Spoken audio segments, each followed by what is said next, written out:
So we made our way through a good portion of chapter 11, which is focused on the equity piece of our accounting equation, right? So we've worked our way from assets through liabilities, and now we're talking about the specifics in equity. But we said that we don't really talk too much about revenues and expenses, calculate our net income, because those revenues and expenses are discussed in every chapter, right? We talked about, the salaries expenses when we were talking about the salary liability in chapter 1. We talked about depreciation expense when we were talking about long-term assets in chapter 8. So revenues and expenses sort of pop up all throughout the different chapters. So what we're focused on is common stock and dividends here in chapter 11. And we made our way through a good chunk of this, right? We already discussed sort of what it means for an organization to form itself as a corporation. We said that if you own a company, right, and you want to officially, legally establish that organization, you can do so. You can organize it, excuse me, in a few different ways. You can have a sole proprietorship, you can have a partnership, you can have a limited liability partnership, you could have a corporation. And so that was sort of the focus of our conversation at the beginning here of chapter 11. What does it mean to organize as a corporation? What are some of the advantages and disadvantages if a company organizes itself legally as a corporation? I mentioned to you, you might want to star this little slide because this is a potential short answer question that you'll see on the final exam, where I will ask you to explain in your own words, what are some of the advantages and disadvantages of organizing a business as a corporation? So that's one of the potential short answer questions that you may see on the final exam. We talked about this idea of corporate governance, sort of how do we establish roles and responsibilities within the organization, showing that the stockholders, the shareholders, the investors are at the top of that pyramid because they are the ones that actually get to decide who sits on the board of directors. They have the ability to vote for individuals to sit on the board of directors. And then we talked a little bit more about what else do stock, like, so if you're holding common stock of an organization, you're part owner. Well, what does that actually mean, right? What are some of the characteristics of ownership of common stock? And I mentioned again that this is another potential short answer question that you may see on the final exam. Explain in your own words, what are some of the rights that if you're a stockholder, if you're holding common stock of an organization, what are some of the rights that you have? We talked about how to account for common stock. This was a little bit of a review. And then we introduced this idea, well, what if stock is essentially like traded for another asset? So we don't actually get cash for it. We get some other long-term asset, or perhaps we get some sort of service that was provided to us in exchange for common stock. We went through those journal entries. And then we went through an example where an organization that had common shares outstanding gave out cash dividends. This is the last example that we went through, I believe, in our Excel template. So in this example, we said, and in other examples that you're going to perhaps see in practice problems and on the final, there are 3 important dates that are relevant to dividends, right? There's a declaration date. That's the date that the company is promising. On this day, we're making the promise that we're going to pay a dividend. They're not paying it yet. They're just making the promise. And on that day, they have a liability. Then there's the date of record. That just means on that day, the company is going to click print and it's going to list out all of the investors who had ownership on that day. They're the ones that get the dividends, right? So you want to hang on to your common share, your common stock until that date of record. That means that you'll be on the list and you'll get your dividend. And then there's the payment date. That's the date that the cash actually goes from the organization to their investors. So we went through this example. And like I said, that was the last example that we went through in our Excel example. So here is that. Again, no journal entry made on that date of record. We make a journal entry on the declaration date, the promise date, and we make a journal entry when they pay it. But that date of record is just like an internal thing that the organization uses to know, who do we actually have to pay this dividend to? That's just sort of like an internally used date, okay? And then, if I'm not mistaken, I believe that I introduced this idea of stock dividend. So let's start here. A stock dividend is a distribution of more shares to investors who already have shares, right? So I'm an organization and you are all my investors. And I decide to issue a stock dividend. I'm going to give you more shares of my common stock on top of what you already have. And we said, this is a little bit funky, right? Because from the company's standpoint, right, why would they decide to issue, and again, I think we talked about this on Friday. Why would a company decide to issue a stock dividend rather than just issue their investors a cash dividend? Jared. Right. If I don't have the cash in my pocket up front to distribute that cash dividend, then I can't necessarily make that promise, right? That would be risky for me to make that promise. So why just no dividend? If I'm the company, I can decide I'm just not going to give any dividend, right? So if you have these options, cash dividend, but Jared said, I don't have the cash flow to do that, then my other two options are stock dividend or nothing. So why would a company choose stock dividend over nothing? Isaac.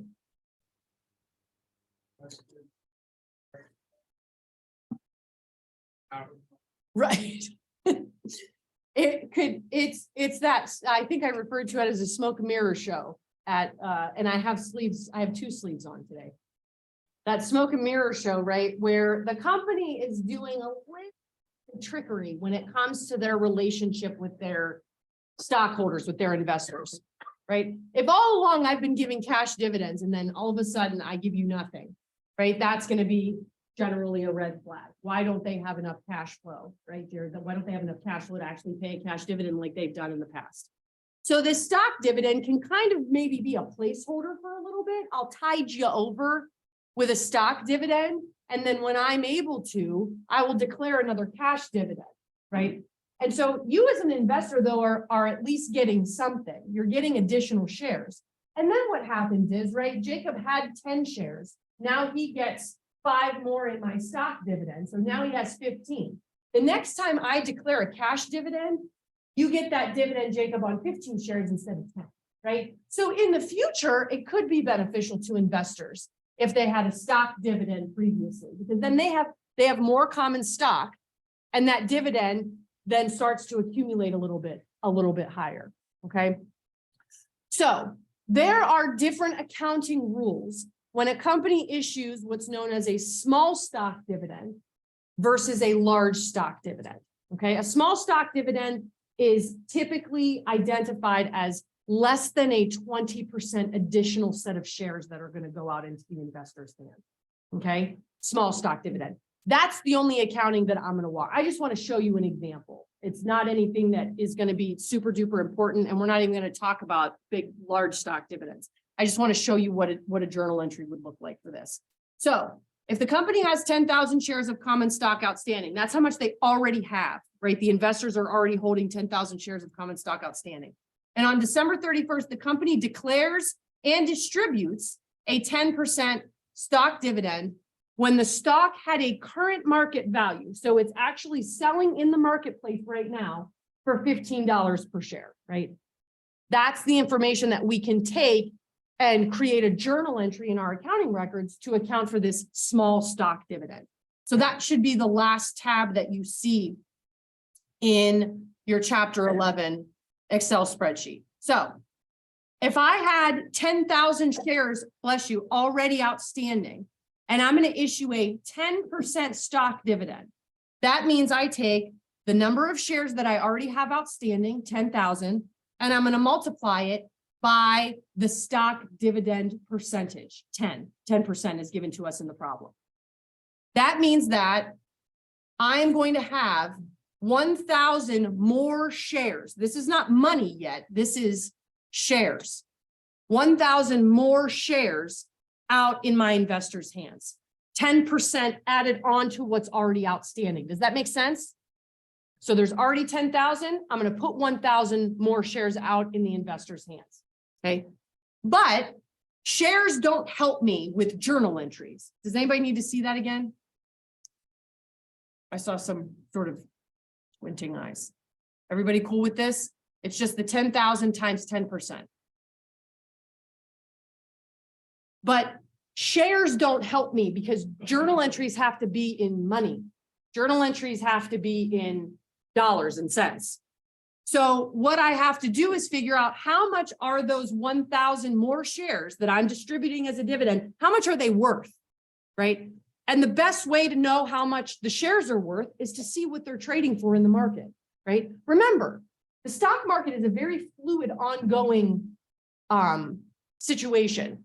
The shares are constantly trading hands. And so we can see what's the going market value of the shares at the time that we issue this dividend. It's given to us in the problem, right? $15 per share. So if I have 1,000 more shares outstanding and each of them are worth $15 a share, that means that the total value of my stock dividend is $15,000. Make sense? Okay. So now it's going to look a little funky. It's going to look a little different than most of the other journal entries. Well, actually, half of it is going to look funky. Half of it will look familiar. What do we do in our accounting records when common stock is put in the hands of investors?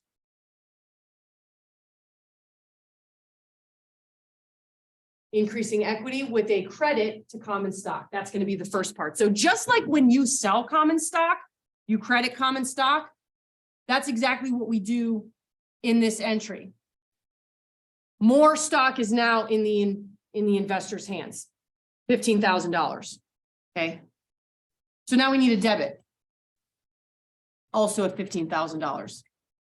And the funky part about this is you don't use dividends because this account is typically reserved for cash dividends only. Okay. So what the accounting guidance requires us to use is the retained earnings account, right? We've never actually made an entry to retained earnings. We've created the statement of retained earnings. What goes on the statement of retained earnings? Dividends. And Joe, net income, right? And so we've made the statement of retained earnings, but we've not actually ever made a journal entry for the statement of retained earnings. When you issue a stock dividend, right? Sort of like you're taking some of the net income, wrapping it up in a little bow and issuing it as common stock instead of cash. So they make that debit to retained earnings, which is a part of equity.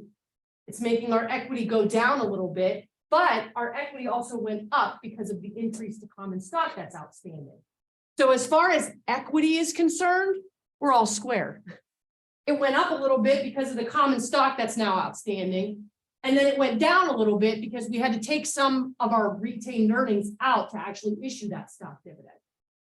So equity is sort of all square after you make this entry. There's zero effect on it. Okay, so again, a little bit funky. I don't want to get too caught up. This again is something that we talk about in the intermediate accounting coursework. But I want you to be, especially because when you look at these financial statements later this week, you may see reference to stock dividends and things of this nature. So I want you to be just a little bit familiar with like the terminology and sort of the background of what it is. Okay.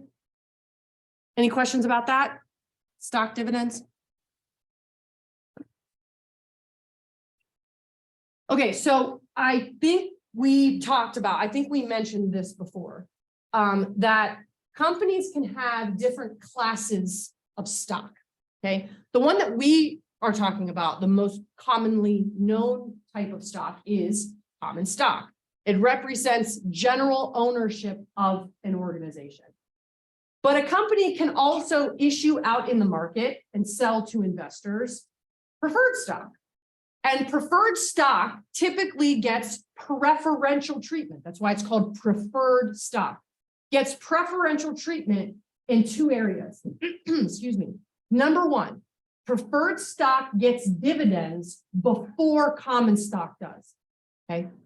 So if you're a potential investor, that's one of the things that you might want to weigh. If the company is selling both common and preferred stock, one of the things that you might want to weigh out is, am I going to get better dividend appeal, right, with a preferred stock than common stock? Okay. And then the second way that preferred stock gets preferential treatment is with that liquidation idea that we talked about on Friday, right? Remember we said, if a company liquidates, what does that mean? Logan, I think you were the one that told us. What does it mean? They start selling off all their assets. Right. Closing the business, selling off all the assets, and then they're sitting on a pile of cash. And when they're sitting on that pile of cash, they have to figure out, who do we have to pay this cash to, right? We said first, well, do you remember what we said? Who gets paid first? Heard some grumblings. Who gets their money first? Debtors. So anybody that you have a payable to, they get paid first. Who gets paid second? Preferred stock. And all the way down at the bottom is common stock. You can think of this sort of like a fountain, right? As the champagne trickles over, it first goes into the glasses of the debtors, anybody that they have a payable outstanding to. If anything's left over, it'll trickle down into the champagne glass of the preferred stockholders. And then if after preferred stockholders have all been reimbursed for their investment, if there's any cash left over, it'll trickle down into the glass of common shareholders. Typically doesn't happen that way. By the time you get down to the bottom, there's really nothing to put in that champagne glass for the common shareholders. Okay. So if you're an investor, then, right, you would think to yourself, well, preferred stock looks better than common stock. Why would I spend money to buy common stock when I can spend money to buy preferred stock? Because preferred stock gets preferential treatment with dividends. They get dividends first, and they get preferential treatment upon liquidation. Okay. The reason why you may want to invest in common stock is because common stock has voting rights and preferred stock does not. So as a common shareholder, you are the owner of that business and you have the right to vote on big decisions that that business is making. Preferred stockholders are not owners the way common stockholders are. They are investors, yes, but they do not have part ownership of that business the way common stockholders do. Okay, so you sort of have to weigh things out, right? What's more important to you? Do you want to be guaranteed that dividend every time? Do you want to get preferential treatment when it comes to liquidation and selling off the assets and paying off what they owe? Or is it important for you to be sort of actual part owner in that business, have voting rights, and still maybe get a dividend, right? Periodically, but not a guaranteed one like preferred stockholders. Okay. So again, when you're looking at the financial statements with the activity that we're going to do together on Friday, you may look at the equity section of the balance sheet and you may see common stock and preferred stock, right? So that's one thing that you can kind of pluck out of the balance sheet and say, hey, I remember that. We talked about it in chapter 11. Okay. So any questions about preferred stock? One other quick thing related to preferred stock and dividends. When a company is issuing stock, they have to list out sort of all of the technical aspects of what does this stock represent. One of the things with preferred stock when it comes to dividends is that the company would have to identify whether the dividends are cumulative or non-cumulative. Cumulative means that the company has to pay off all the current dividends to preferred shareholders, as well as any past dividends that they weren't able to pay in prior years before any dividend can be paid to common shareholders. So it's, again, the word says it, it's cumulative, right? So the company is promising a dividend to preferred shareholders, but some years they may not have the cash to actually pay that dividend. If the dividend is cumulative, then that means that the company would have to pay off all current and past dividends to the preferred stockholders before common stockholders could get any dividends at all. Cumulative. If it's non-cumulative, then the company would still have to keep track of, okay, how much are we accumulating in dividends for these preferred stockholders? But they would only have to pay the current amount of dividend due before they can move on and actually pay dividends to the common shareholders as well. Non-cumulative. So again, just another aspect to a preferred stock issuance that the company has to decide how do they want to handle it, right? Do they want to handle it as a cumulative dividend? That means that they cannot pay any dividends out to common shareholders until all of the preferred share dividends have been paid out. Or non-cumulative, right? Where they would pay the current dividend to preferred shareholders, still keep track of some old ones that they have to pay eventually. But after that current one is paid off, they can then actually declare and pay a dividend to common shareholders. The company can decide which way they want to go. Okay, a few things to wrap up our conversation of equity. I mentioned to you, let me go back for a second. I mentioned to you in one of the first slides, right, that in the company's corporate charter, they have to identify how many shares of common, I'm back to common stock now. So we're going to put preferred stock on the back burner. We're going to come back to common stock.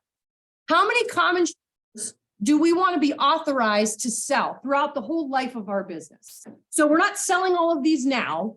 We just want to, we need a cap, right? How many shares up to would we be able to sell over the whole life of our organization? That's authorized shares. Authorized and issued shares means that these are shares that were sold to the public at some point in time.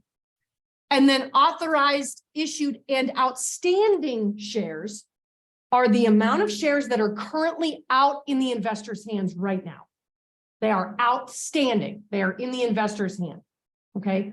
So why would there be shares that we sold at some point that aren't still in the investor's hands? What would have happened to them, right? If we sold them into the investing public's hands, why aren't they still out there? Why aren't they still being held by investors? Okay, that's where this concept of treasury stock comes into play. Treasury stock represents shares of common stock that the company has bought out of the market and are holding temporarily. Okay. So we sold the shares to the investors, and then we decided, and there's a couple of reasons on the board that I'm going to talk about in a second, then we decided we don't want those shares out in the market anymore. We don't want the investors to be holding those shares. We're going to buy them back, and we're going to hold them temporarily and sit them in our equity section as treasury stock. It's not common stock, because it's not in the investor's hands anymore. It's called treasury stock. Why would a company do that? One, we want to use those shares in some sort of merger or acquisition with another company, right? So we can use those shares, right, as part of a deal where we're acquiring another business. We're giving them ownership of our business as part of this acquisition deal, right? The executives get ownership of our business. Their investors get ownership of our business as part of this acquisition deal. So we take those shares out of the market and we use them in this acquisition. That's one reason why we would have treasury stock. A second reason, we hear grumblings that there is a company that wants to take control of our company. And guess what? If you are publicly traded, all someone has to do is buy 51% of your shares. That's all they do. And they have control over your company because they would have 51% of voting rights. Okay. So we don't want that to happen. So we don't want to take the risk that another company is going to buy up our ownership and then take control. They would have voting control. if they own 51% of our shares. So what do? We buy the shares and we keep them ourselves temporarily. It's meant to be a temporary thing, this treasury stock idea, right? But that makes it so that another company can't buy up our shares in the market in this free market trading environment because we took them out and we're holding them ourselves. Okay. Or we may want to take them out of the general public's hands and use them as part of our executive compensation, right? One of the big, probably not as much today, but when I was going through school, one of the big issues was about executive compensation. Because what companies, large organizations were doing is that they were paying their executives little salaries, 100,000, 150,000, which doesn't sound like a lot if you're like a 20-year top executive in a large organization, right? But instead of giving them cash salaries, they were giving them stock compensation because there were accounting rules that said that, you know how you have to record salaries expense when you pay someone their wages? Well, for stock compensation, you didn't have to do that. Now, again, those rules have changed, but the idea is that a company can use their own shares as part of a compensation package for their executives. It does still happen nowadays, but the accounting rules have changed. So companies can't get away with it without actually reporting an expense on their income statement for it. Okay, so again, treasury stock represents the shares of the company that have been temporarily bought out of the investing market and are being held by the company themselves.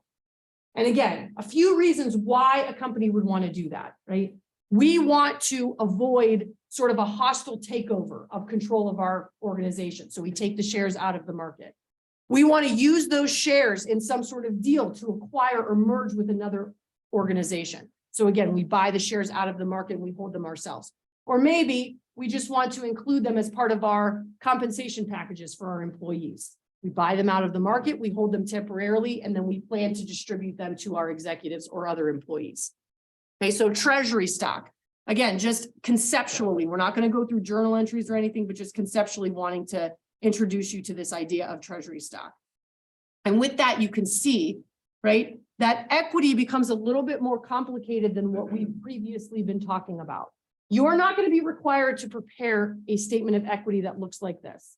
On the final, you are still just focused on the statement of retained earnings, where you have to show net income minus dividends, and then that gives you your ending retained earnings balance. But an expansive view of stockholders' equity, or just equity as we've been calling it, shows that not only do you have to present common stock, retained earnings, you also have to show preferred stock. Sometimes you'll have to show treasury stock if your organization is holding treasury stock. So it's a little bit more complicated than what we've been presenting. But as I said, I'm just showing you this as a visual reference. You are not, not going to have to prepare something like this.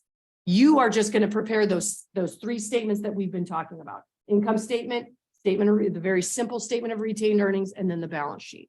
Okay.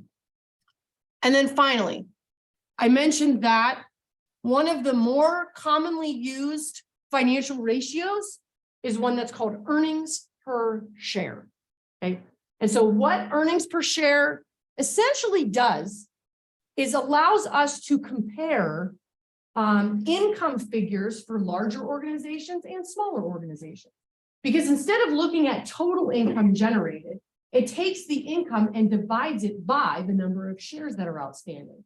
So obviously a bigger company is going to have bigger net income, right, than a smaller company. But that bigger company is also going to have more common shares outstanding than the smaller company. So if we take that income figure and notice, we subtract out preferred dividends from that income figure because those preferred dividends don't belong to anybody except the preferred shareholders. So we subtract them out, any preferred dividends that have to be paid. So we take that income figure and we divide it by the number of shares outstanding. That again makes it sort of a comparable even playing field when we're looking at how much income has an organization generated over the current accounting period. We can compare smaller organizations to larger organizations in a more meaningful way when we sort of I don't want to say alter because that makes it seem like we're manipulating something, but when we sort of revise the perspective that we're using to look at income figures, earnings per share. Okay, and again, this is going to be something that you'll see, it's presented right on the income statement. When you look at the financial statements, when we go through that activity together in class on Friday, you're going to see it right on the income statement, earnings per share. And you'll be able to kind of see year over year, how did the company do? Did they have more? Did they have less? And kind of, analyze the organization a little bit of a different way. Okay, so that's it for chapter 11 when it comes to the equity section. Does anybody have any questions? Okay, so what I would like you to do is if you go into Moodle, as is the case with almost all the chapters that we went through, there are additional examples. So chapter 11, additional examples, if you open up that spreadsheet, it should look like this. There are a couple of questions on issuing stock on the first tab, and then there's a dividend problem. Notice there's not a stock dividend problem. I'm not going to ask you to do a stock dividend problem on the final exam, but you are going to have to know how to account for regular cash dividends. So I want you to take maybe about 10 minutes and work together on these problems. We'll come together and go through the solutions. And I think that we're going to have time then for the last 15 or 20 minutes of class to jump back into those other extra practice problems where we were, remember I was saying, I don't want it to be like shocker when you get to studying for the final exam. And we haven't talked about, stuff related to accounts receivable or long-term assets in a while. So I wanted to give you a chance to do some of those kinds of problems in class over the last week or so of class. So we should have about 15 or 20 minutes to jump back into that other spreadsheet. But for now, spend about 10 minutes, raise your hand if you have any questions. And I want you to go through both the issuing stock and the dividends tab. So don't wait for me. We're going to spend 10 minutes on both, and then we'll go through the solutions together. Everybody cool? Know what I'm asking you to do right now? Okay, raise your hand if you have any questions. So let's go through the first couple of entries that we have to make here. So issuing common stock. And then the second tab is just on cash dividends. So February 1st, ABC Company issued 10,000 shares of common stock for a price of $25 per share. And we have to make the entry needed for February 1st. So what's the entry that we have to report when we issue shares in exchange for cash? Skylar. Cash, common stock. Cash is what, my debit or my credit? And for how much? If I do 10,000 times the 25, 250,000. So debit $250,000 cash, credit $250,000 common stock. Any questions on that one? Pretty straightforward. But then on March 15th, we issued 6,000 more shares. So in addition to the ones that we did on February 1st, we issued more shares. But this time in exchange, we have a piece of equipment, not cash, that's worth $162,000. So what is the entry that we have to report when we receive this piece of equipment in exchange for common stock? Excuse me, Ivan.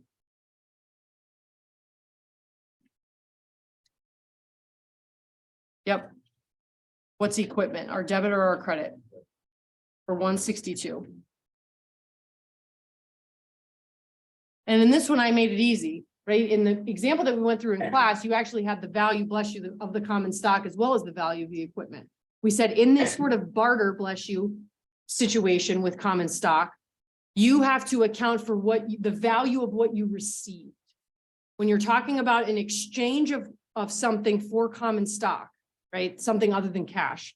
The value of what you received is what you use in the journal entries. So in our in-class example, you were given both the value of the asset that you received, equipment, machine, I forget what it was, and the value of the common stock on that day.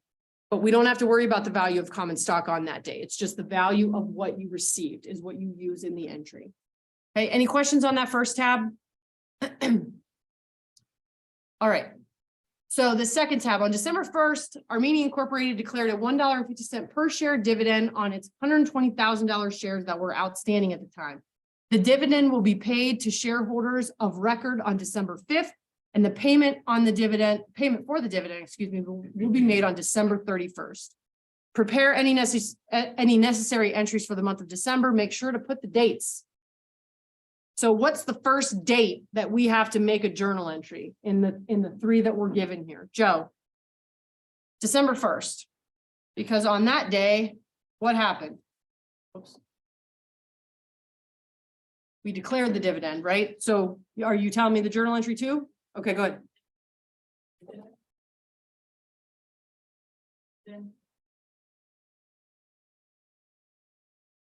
And what's the value? How much are the dividends worth?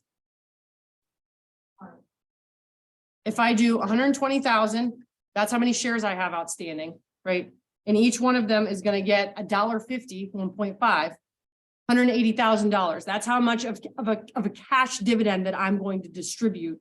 Right now, I'm just promising on December 1st, and then I'm going to distribute it later, right? So dividends payable is the credit, and dividends is the debit. Very good. So that's our starting point. December 1st is the day that we make the declaration. What about December 5th? Are we making a journal entry on December 5th? No. That's just the day for internal purposes. The company, Armenia Incorporated, would say, here's the list of the investors. Here's who's going to get the dividend on that day. It's not anything that we need to make any entries into our accounting system for. But then December 31st pops up, and we do have to make an entry on December 31st. 31. And what is that entry going to look like? Jared.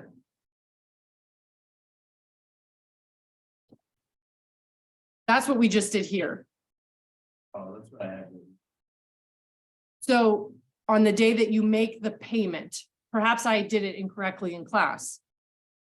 On the day that you make the payment, right, dividends payable is going to be $180,000 debit, and cash is going to be $180,000 credit. I apologize if I did that wrong in class.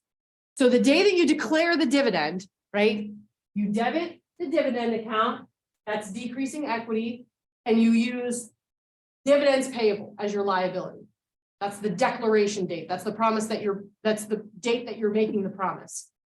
But then the date that you actually make the payment, you want the liability to go away with a debit, and you show cash as the credit, cash going out of your pocket.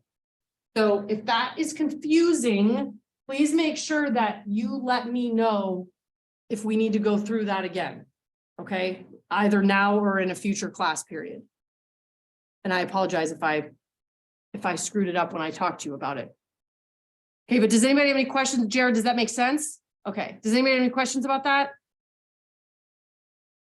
Okay, so then I will update Moodle for a completed one of those additional practice problems for chapter 11. And now what I would like you to jump back into. So if I go into Moodle and I scroll down, here are some resources to start getting ready for the final exam. We already went through one financial statement practice problem where I gave you a trial balance and you made the income statement, statement of retained earnings, and a balance sheet. We're going to do a whole new one next week too, on Monday. So you have a couple different examples of that. And then this chapter 7 through 9 practice problems, we only made it through the first two. We did the entries required when we were accounting for bad debts. And then we did the entries that were required when we were accounting for a notes receivable. For the last, we have 20 minutes left of class. So for the next 10 minutes, I want you to work and get as far through the other ones as you can. Okay. So again, if we don't have time, I'll make sure that we cover the rest of them another day. But starting with the depreciation tab. So this is chapter 8, where we accounted for depreciation expense. And then again in chapter 8, the disposal of an asset. And then chapter 9, we did a note payable problem and a warranty liability problem. I want you to open up that spreadsheet, starting with the depreciation tab. And just, again, for the next 10 minutes, get as far through it as you can, and then we'll come back together and work through as many of the solutions together as we can for the remainder of class. Everybody understand what I'm asking you to do? Okay, and again, that spreadsheet is in this final exam. It's the very last section of our Moodle site. Final exam. I have a list of topics, the problems that we already went through about financial statements, and then the last Excel spreadsheet is chapter 7 through 9 additional practice. Okay, go ahead and get started. Raise your hand if you have any questions. These ones we haven't done in a while.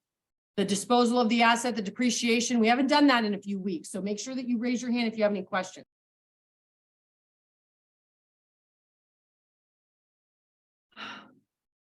All right, you ready? Like I said, previously in one of the class periods last week, we went through the bad debts and notes receivable solutions. I didn't post it in Moodle, but I will after class today. That way you have at least most of them with the solutions that you can take a look at too. But we're starting on depreciation tab. Your company purchased equipment on July 1st. The equipment was purchased for a price of $589,350. And first, we want to, on July 1st, prepare the entry for the purchase of the equipment. Let's assume that we paid cash for that equipment. What would be the entry we put in our journal, Donovan? Cash and, well, what's equipment? And what's your debit, what's your credit? Okay. You really want to buy a building. We're buying equipment today. Everybody cool on this? Okay. The building has a useful life of 12 years and a salvage value of $25,000. Prepare the entry to record depreciation for the first year of use. But remember, and these little remembers, like the little asterisks with the italicized language, you're not going to see that on final. But I want to remind you as you're practicing, right? Remember, what day did you buy the asset? So how long should you be depreciating it for that first year of 2022, right? So off to the side here, we're going to calculate our depreciation. Where do we start with this? Z.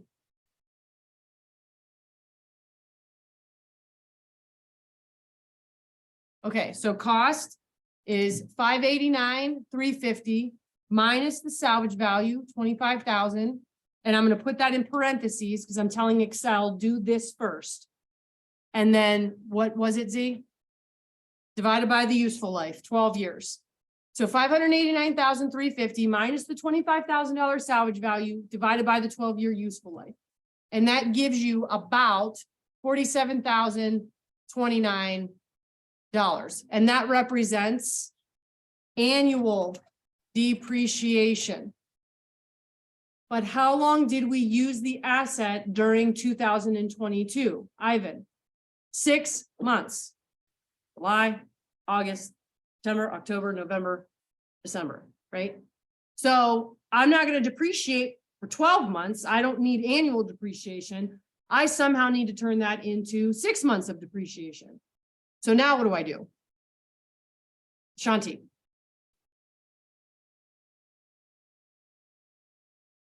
I can take that 47,029 divided by 12, and that gives me what, Shanti?